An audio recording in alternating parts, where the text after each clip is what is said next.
20 апрелде залкар жазуучу Чыңгыз Айтматовдун жубайы Мария Айтматова жарык дүйнө менен кош айтышты. Жакындарынын айтымында Айтматова жугуштуу оорулар ооруканасынын жандандыруу бөлүмүндө көз жумган.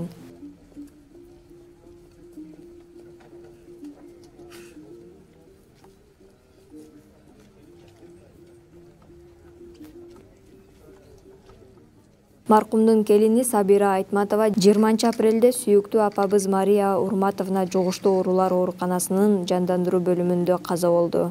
Апабыз боорукер, акылдуу аял эле. Биздин үй бүлө үчүн орду толгус жоготуу деп жазды.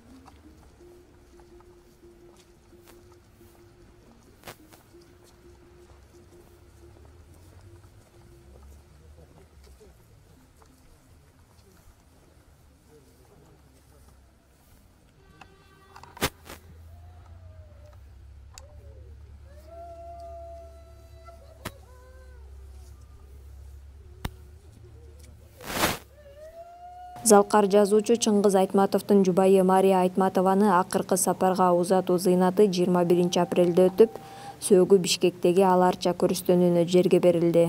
Буга чейин келини үй бүлөсү менен коронавируска чалдыгып калганын жазган эле.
Жетимиш тогуз жаштагы Мария Айтматова буга чейин жүрөк оорусунан жабыркап келген. Чыңгыз Айтматов экөөнүн ортосунда 2 бала бар. Уулу Элдар Айтматов учурда Айтматов үй музейин жетектейт. Кызы Ширин Айтматова Жогорку Кеңештин мурдагы депутаты. Мария Айтматова дүйнөлүк алкактагы жазуучу Чыңгыз Айтматовдун биринчи окурманы жана редактору болгон. Ал жазуучунун «Кылым картар бир күн» романын өзү кагазга түшүргөн.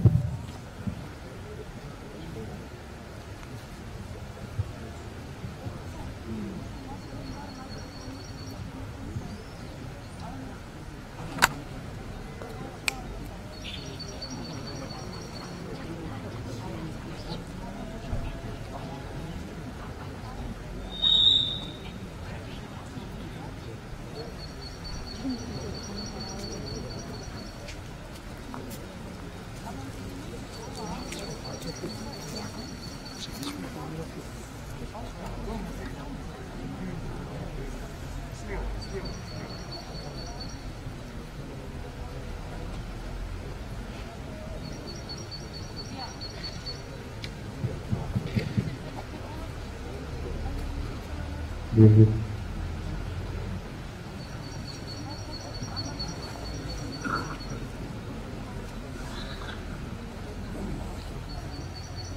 çıktı selamlar.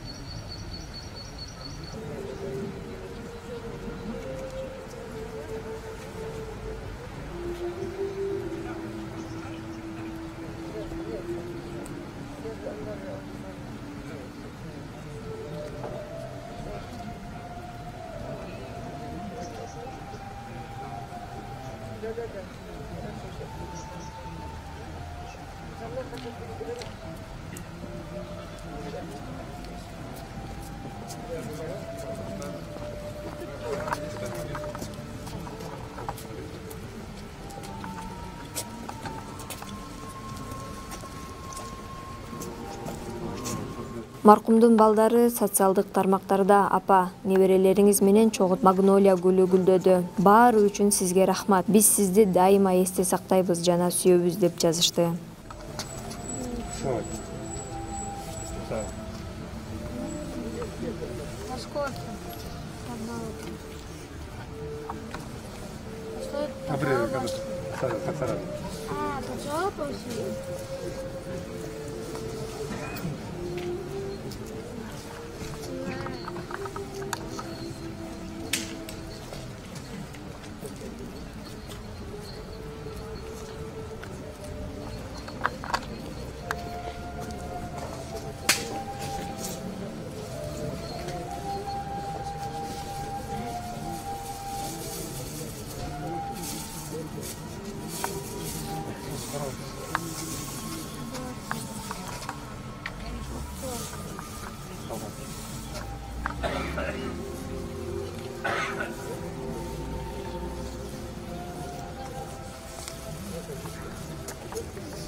Первый раз. Да, ей удобно.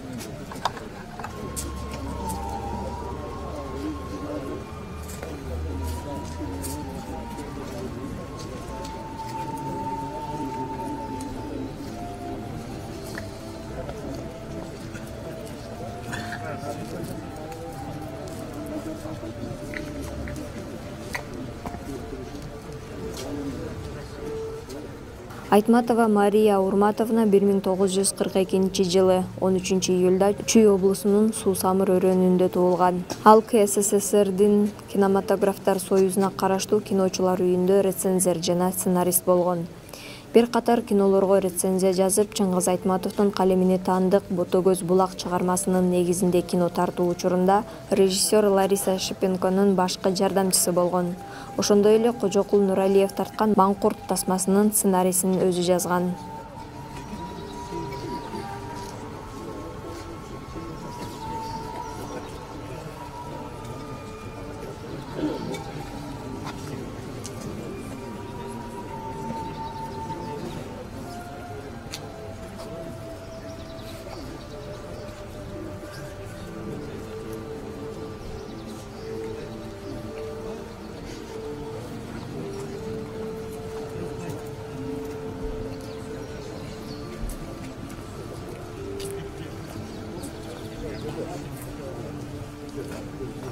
Benim familiyam Sapak Кубанычбек Жолович.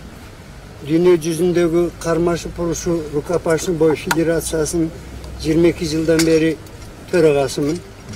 Kırgızistan'daki karmaşık oluşu Federatsiyasının төрағасымын. Profesör деген namım var, akademik, anan 10 çaktı ordenim var. Birinci ordende Akayef bergen zaslужный деятель культурыdır. Anan oşodan beri iştep kelatam. Oşo 500'den aşık dünyanın, Asya'nın, SSR'nin, Европa'nın чемпиондарын жазып kelatam. Ага, кечирим сурайм. Мария Урматовна жакын тууганыңыз болду эле ошол жөнүндө. Мен тайжем болот.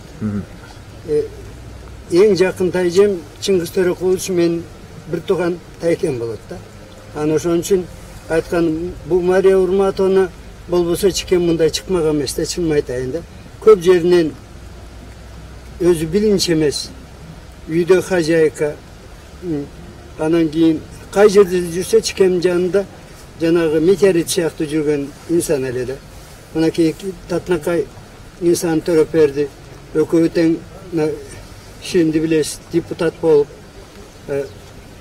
баласында мына жаныбызда жүрөт. Биз эртең менен ошо бардыгын кече саат 2-ге чейин бардыгын бүтүрүп, абдан кайгыганы себеби Турцияга барып көзүнө операция жасаткан.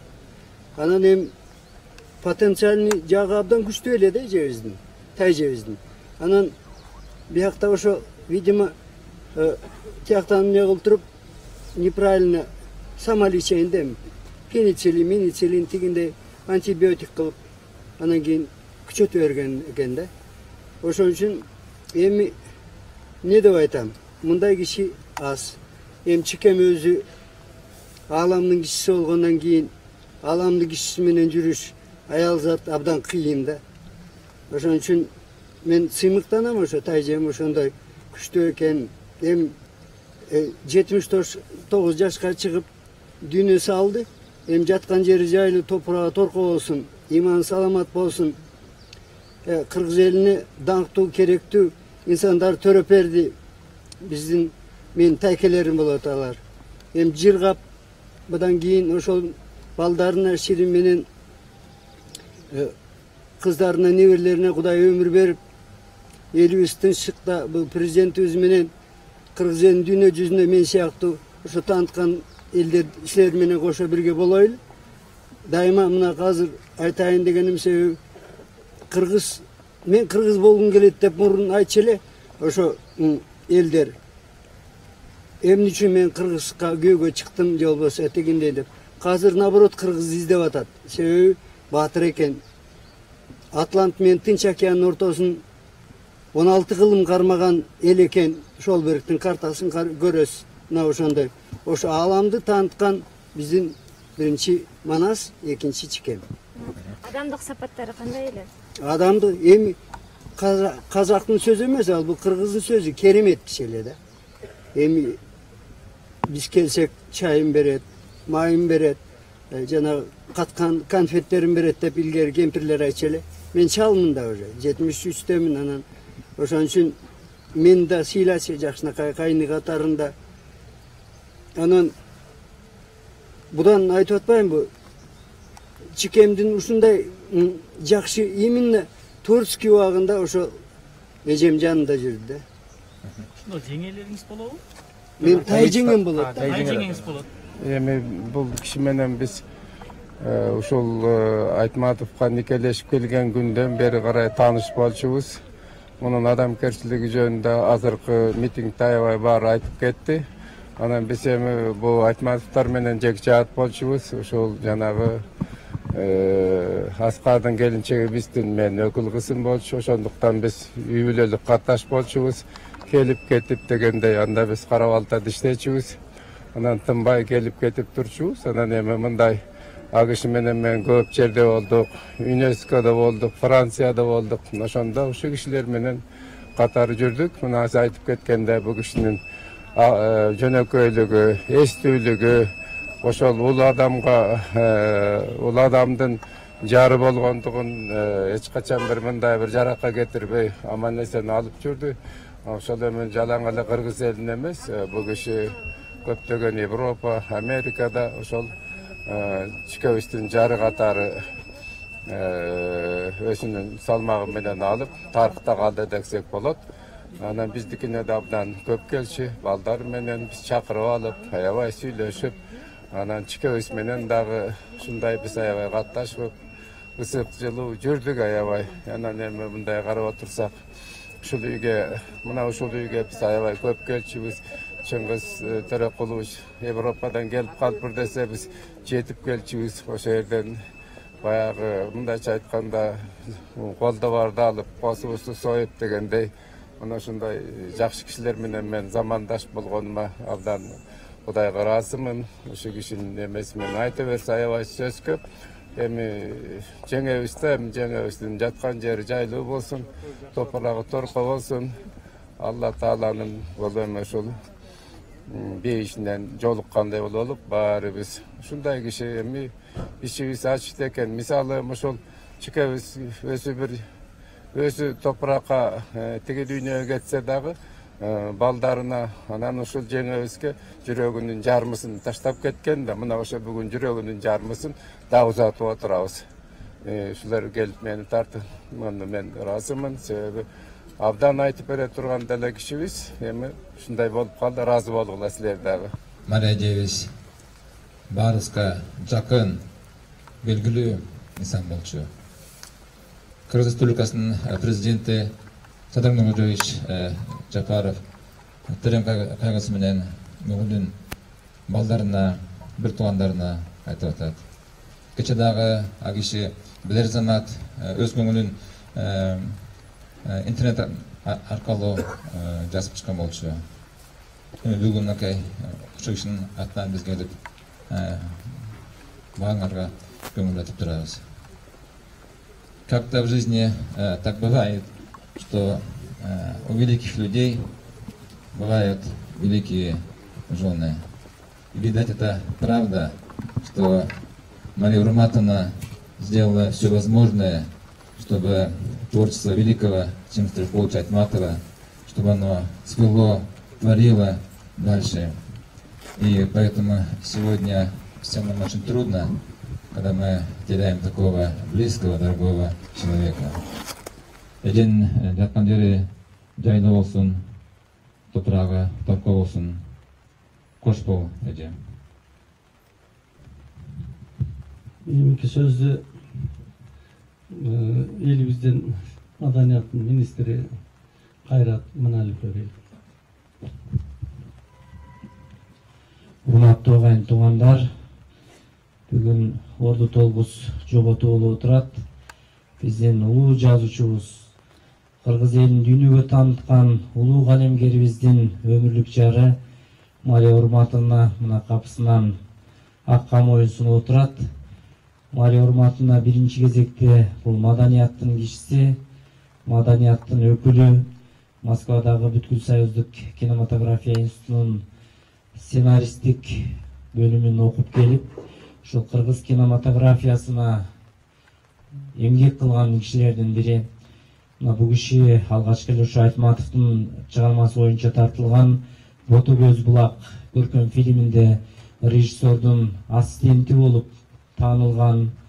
Андан кийин ушу Кыргызстан кинематографисттер союзунда рецензент катарында бир топ көркөм фильмдерге рецензия жазып, алардын жарыкка чыгышына эмгек кылган, ошондой эле Түркмөнстандын атактуу кинорежиссеру Нарлиев тарткан Маңкурт көркөм фильминин дагы сценарийсин Мария Урматовна жазган.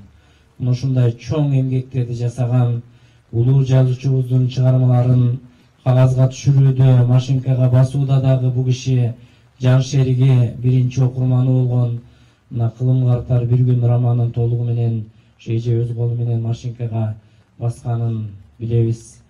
Бул киши ошондой улуу адамдын жанында жүргөндүгүнүн өзү бекер адам эместигинен кабар берип турат. Чыңгыз агабыздын бардык чыгармачылыгында, күйөрманы катарында, акылдашы катарында жанында жүрдү. Үй бүлөсүнүн балдарынын энеси болду. Жана чет мамлекеттерде мына элчилик кызматта жүргөндө дагы Мария Урматовна ошо жанында, ошо элчилик кызматта дагы бирге жүрдү. Биз Мария Урматовнанын жаркын элесин арбагын унутпайбыз. Мына көз өткөнчө Чыңгыз Айтматов атындагы эл аралык фондко чоң эмгек кылып, мына бул үйүнө үй музейин уюштуруп, канчалаган чет мамлекеттен келген расмий меймандарды, конокторду өзү тозуп, узатып, кабыл алып, көз өткөнчө Чыңгыз атабыздын түндүгүн түшүргөн жок. Анын арбагын бийик көтөрүп, анын мына мурастарынын баарын музейге калтырып, китеп кылып чыгарууда өзүнүн чоң мындай билгичтигин көрсөтүп жүрүп өттү. Менимче мына ушул үй музейинде канчалаган коноктор кылымдар бою келет. Келген сайын ошо Мария Урматовна колдонгон буюмдарды, Чыңгыз атабыздан калган тайриктердин баарын көргөн сайын бул инсанды ар бир инсан көз алдына тартып эскерет деп ойлойбуз. Ошон үчүн биз ушул жерде турган агайын туугандарга, Чыңгыз атабыздын балдарына, Элдар Чыңгызовичке, Ширин Чыңгызовнага, биз Аскар Чыңгызович турат бул жерде, баарыңыздарга чын көңүлүбүздөн көңүл айтабыз. Эжебиздин жаткан жери жайлуу, топурагы торко болсун. Сөздү Талас областынын ыйгарын өкүлү губернатору Бакыт Нарбековго берели. Урматтуу агайын туугандар, бүгүн элибиз оор орду толгус жоготууга учурап турабыз. Чыңгыз атабыздын канаты, чыгармачыл сандыгы Мария апабыз дүйнө салды. Ушуга байланыштуу Мария апабыздын үй бүлөсүнө, жакын туугандарына ушул кайгысын тең бөлүшүү менен өзүмдүн атыман, жалпы Талас элинин атынан көңүл айтабыз. Жаткан жери жайлуу, топурагы торко болсун. Эми сөздү Ичкемеда Мария Урматовнага да абдан жакын Мурат Бегалиевге берели.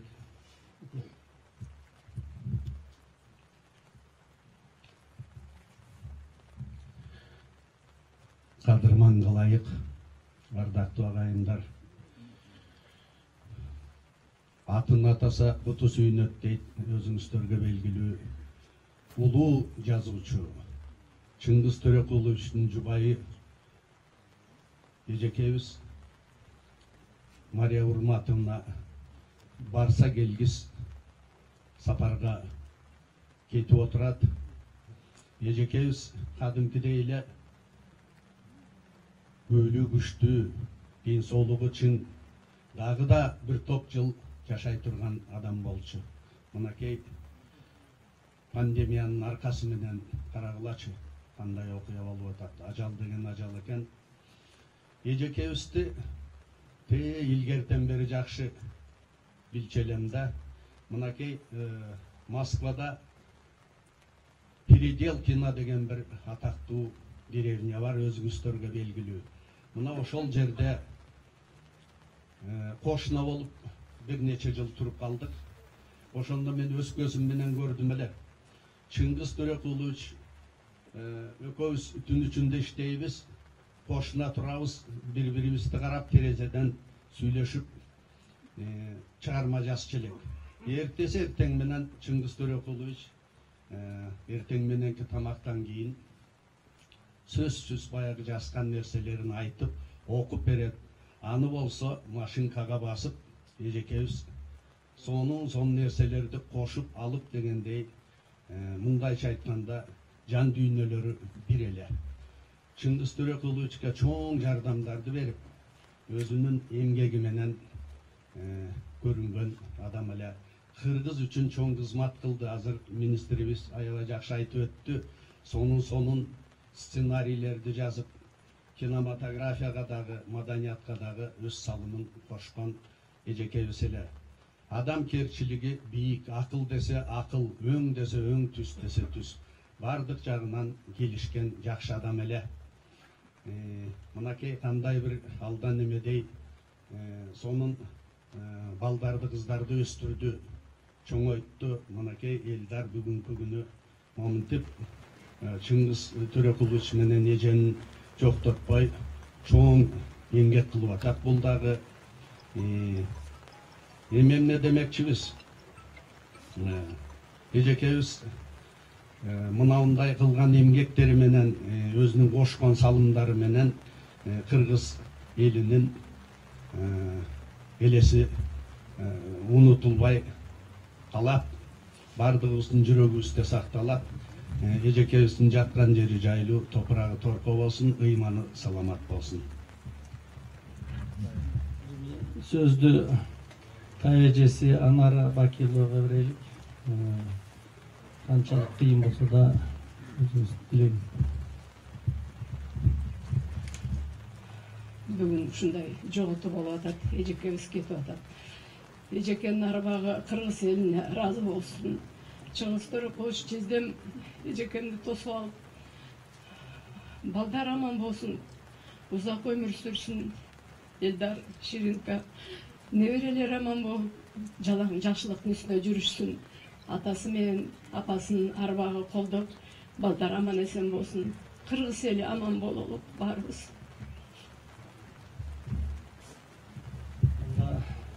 Урматтуу агайын туугандар, жеңебиздин жаткан жери жайлуу болсун, топурагы торко болсун. Азыр аларча көрүстөнү коюлат. Андан кийин Ала Тоо ресторанында Куран окутулат. Баардыгыңыздар ошол жерге келип кетиңиздер. Келгениңиздер үчүн чоң рахмат. Урмат жасаганыңыздар үчүн, ушундай жаан болуп атса да, ушундай эпидемия болуп атса да келгениңиздер баардыгыңыздарга чоң рахмат. Эми жеңебиз менен Чыңгыз Төреқулович мына эрде эле асманда жүрөт. Булар түбөлүк кишилер. Кудай кааласа канча деген кинолор жаралат, канча деген жеңем жөнүндө bir жакшы сөз айтылбаса да, мындан кийин ким экенин адамдар каза болгондон кийин айтылып турбайбы?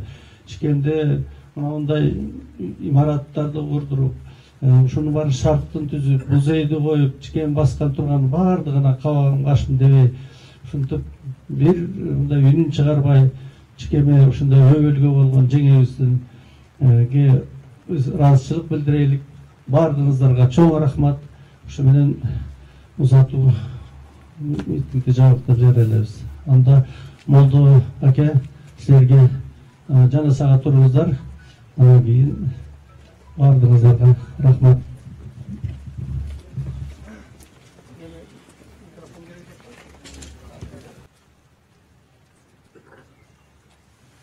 Allahu akbar.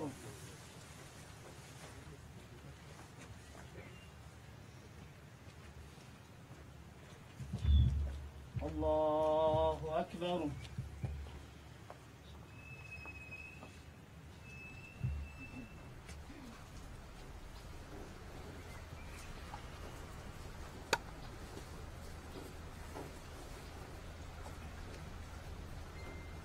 Allahu akbar.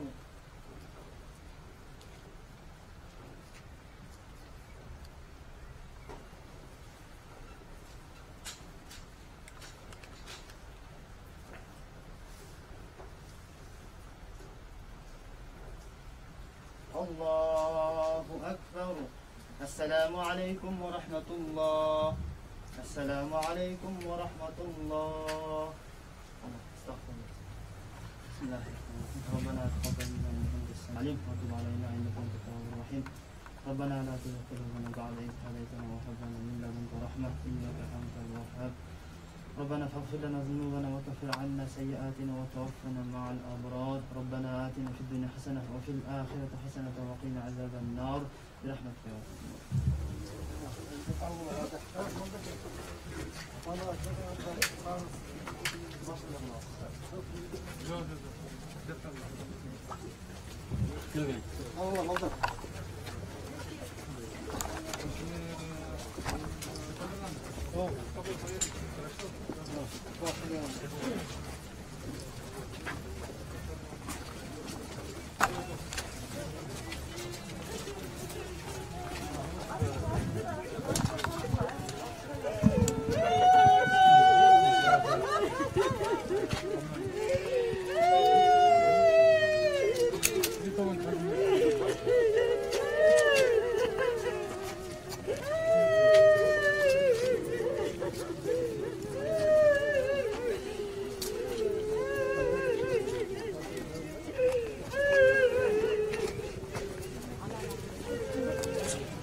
Маркум менен коштошуу зыйнатына Маданият министри Кайрат Иманалиев баштаган бир катар маданият өкүлдөрү, айрым саясатчылар, коомдук активисттер жана маркумдун санаалаштары, жакындары катышты.